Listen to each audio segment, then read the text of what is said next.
या फिर एक पॉलिटिशियन कह रहा है कि उसको एंटी इंडियन घोषित कर दूं क्या। आपने देखा होगा 2014 के बाद में वामपंथियों को जब भी, बाकी सिद्धार्थ जो एक्टर है जिन्हें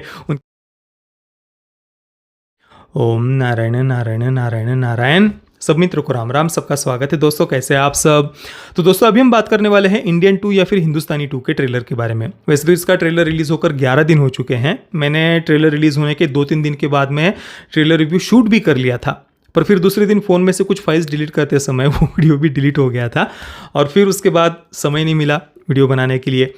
पर अभी इसी हफ्ते इंडियन 2 हिंदुस्तानी 2 रिलीज़ होने जा रही है, तो मैंने सोचा चलो अभी इस पर बात करना तो बिल्कुल बनता है, क्योंकि इसका जो पहला पार्ट है जो 1996 में रिलीज़ हुआ था, आज से 28 वर्ष पहले, उस समय तमिल वर्जन का नाम इंडियन था और हिंदी में जो उसका हिंदी वर्जन था उसका नाम हिंदुस्तानी था। और एक प्रॉपर हिंदी वर्जन उस समय 1996 में रिलीज़ हुआ था। और मुझे अच्छे से याद है मैंने हिंदुस्तानी फिल्म को उस समय थिएटर में देखा था, सिंगल स्क्रीन थिएटर में देखा था। अब 1996 में देखा था या 97 में वो तो मुझे याद नहीं है, क्योंकि उस समय फिल्में रिलीज़ होने के 6 महीने बाद, कई बार 1 वर्ष के बाद में उसकी जो प्रिंट है वो छोटे छोटे शहरों में पहुंचती थी। अभी कैसे वर्ल्ड वाइड एक ही दिन सब जगह पर रिलीज़ होती है फिल्में, वैसा उस समय नहीं था। कई महीनों के बाद में फिल्मों की प्रिंट छोटे शहरों में पहुंचती थी।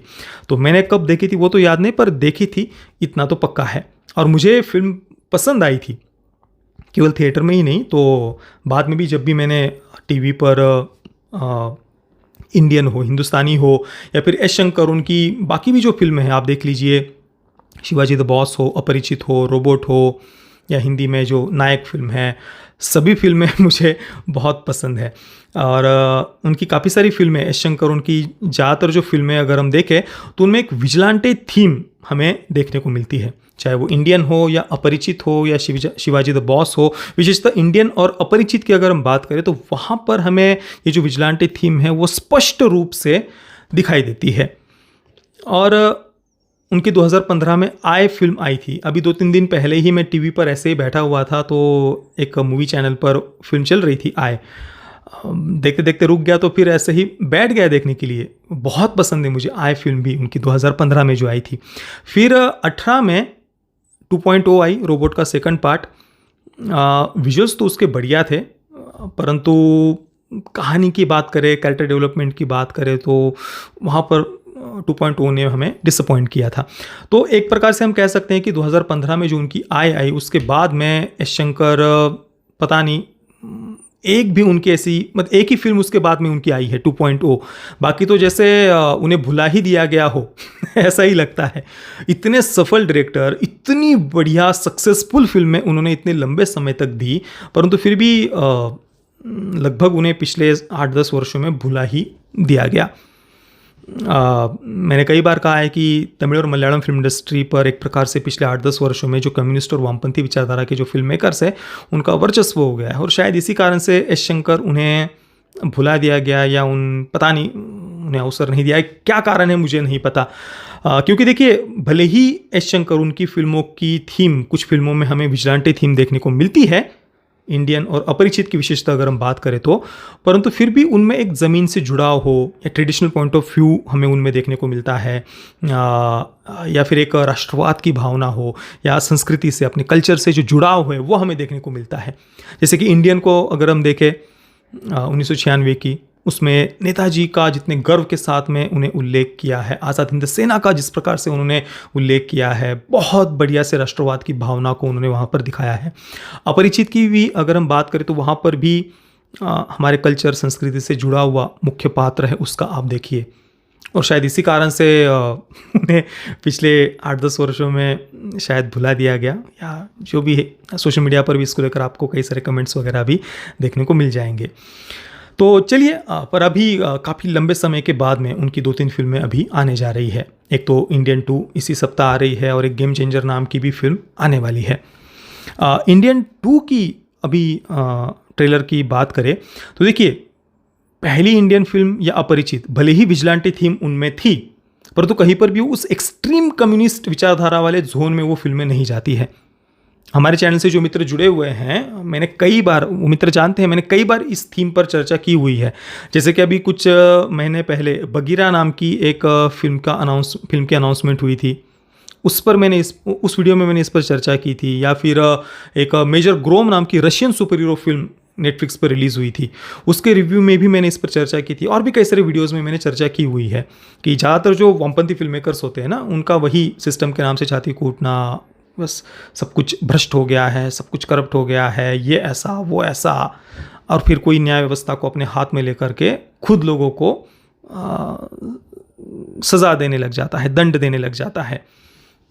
और ऐसी ज़्यादातर फिल्में एक कम्युनिस्ट विचारधारा वाले जोन में ही जाती है, एकदम अराजकतावादी अनार्किस्ट विचारधारा हमें उनमें देखने को मिलती है। हालांकि पहली इंडियन फिल्म और अपरिचित, उनमें वो एक्सट्रीम अनार्किस्ट विचारधारा नहीं थी। पर अभी इंडियन 2 का ट्रेलर अगर हम देखें तो उसमें थोड़ा सा वो सिस्टम के नाम से छाती कूटना हो, या फिर वो जो एंटी इंडियन वाला डायलॉग अगर हम देखें, उनकी कोई भी आवश्यकता नहीं थी। ठीक है, विजिलेंटे थीम की फिल्म है, परंतु यहाँ पर इंडियन 2 का ट्रेलर अगर हम देखें तो पता नहीं क्यों पर थोड़ा सा अलग जोन में ये फिल्म जाती हुई दिख रही है। शायद इसके प्रोड्यूसर रेड जायंट मूवीज़, या रेड जायंट फिल्म्स क्या नाम है, red giant movies, Udhayanidhi Stalin का प्रोडक्शन हाउस है। तो पता नहीं वो इस फिल्म के प्रोड्यूसर्स में से एक है, उस कारण से इस प्रकार के डायलॉग्स या थीम डाली है, या क्या रीज़न है मैं नहीं जानता। परंतु इंडियन 2 का ट्रेलर हम देखें तो वो सिस्टम के नाम से छाती कूटने वाली मानसिकता, या फिर एक पॉलिटिशियन कह रहा है कि उसको एंटी इंडियन घोषित कर दूं क्या। आपने देखा होगा 2014 के बाद में वामपंथियों को जब भी विक्टिम कार्ड खेलना होता है ना, तो वो अपने जो भी वो घिनौने से घिनौने प्रोपेगेंडा चलाते हैं, चाहे वो देश के टुकड़े होने के नारे लगाने हो, देश की बर्बादी के नारे लगाने हो, नक्सलियों को ग्लोरीफाई करना हो, आतंकवादियों की बरसी मनानी हो, आतंकवादियों के लिए सिंपैथी पैदा करनी हो, अलगाववादियों को जस्टिफाई करना हो, या देश विरोधी ताकतों के साथ में खड़े होना हो, जो कुछ भी, सब कुछ करने के बाद में अगर उन्हें कोई क्रिटिसाइज करता है तो तुरंत ही विक्टिम कार्ड खेलने के लिए कहते हैं कि देखो देखो देखो हमें एंटी इंडियन बोल दिया। यह हमने देखा है पिछले 8-10 वर्षों में वामपंथियों की विचारधारा। तो वो डायलॉग डालने की क्या आवश्यकता थी यहाँ पर इंडियन 2 में, पता नहीं। मतलब वो एक अलग ही कलर दे देता है पूरी पिक्चर को। बाकी देखते हैं फिल्म रिलीज़ होने के बाद में। वैसे कमल हसन, उनका जो पात्र है वो योग वगैरह भी हमें यहाँ पर करते हुए दिख रहा है। नेताजी का भी उल्लेख उतनी ही गर्व के साथ में, क्योंकि पहली फिल्म की ही थीम वही थी, उसी थीम पर वे सेकंड पार्ट बनाने जा रहे हैं, तो ऑब्वियसली आज़ाद हिंद सेना का उल्लेख, नेताजी का उल्लेख उन्हें यहाँ पर करना ही पड़ेगा। तो वो बातें मुझे पसंद आई, जिस प्रकार से उन्हें योगाभ्यास करते हुए दिखाया है, नेताजी का उल्लेख जितने गर्व के साथ में किया है, वो बातें मुझे पसंद आई। पर वो ज़बरदस्ती सिस्टम के नाम से छाती कूटना, अनार्की को ग्लोरीफाई करना, और वो एंटी इंडियन वाला डायलॉग, ये बातें मुझे बिल्कुल भी पसंद नहीं आई है। बाकी सिद्धार्थ जो एक्टर है जिन्हें उनकी वामपंथी विचारधारा और प्रॉब्लमेटिक ट्वीट्स के लिए जाना जाता है, अभी लगभग 2 वर्ष पहले साइना नेहवाल उनके ऊपर कितना भद्दा ट्वीट किया था, वो भी हमें अभी अच्छे से याद है। पर चलिए, मतलब ठीक है, फिल्म कैसी होगी, कहानी कैसी होगी, उस समय जब फिल्म रिलीज़ होगी उसके अनुसार ही मैं आपको बताऊंगा कि ओवरऑल फिल्म की थीम क्या है। या डायरेक्टर एस शंकर, उन्होंने कहीं ज़्यादा प्रॉब्लमेटिक जोन में तो ये सेकंड पार्ट नहीं जा रहा है, वो तो फिल्म रिलीज़ होने के बाद में ही विस्तार से हम चर्चा कर पाएंगे। अभी तो जितना ट्रेलर में बातें हमें दिख रही है उसके आधार पर मैंने अपने विचार आप सब मित्रों को बताए हैं।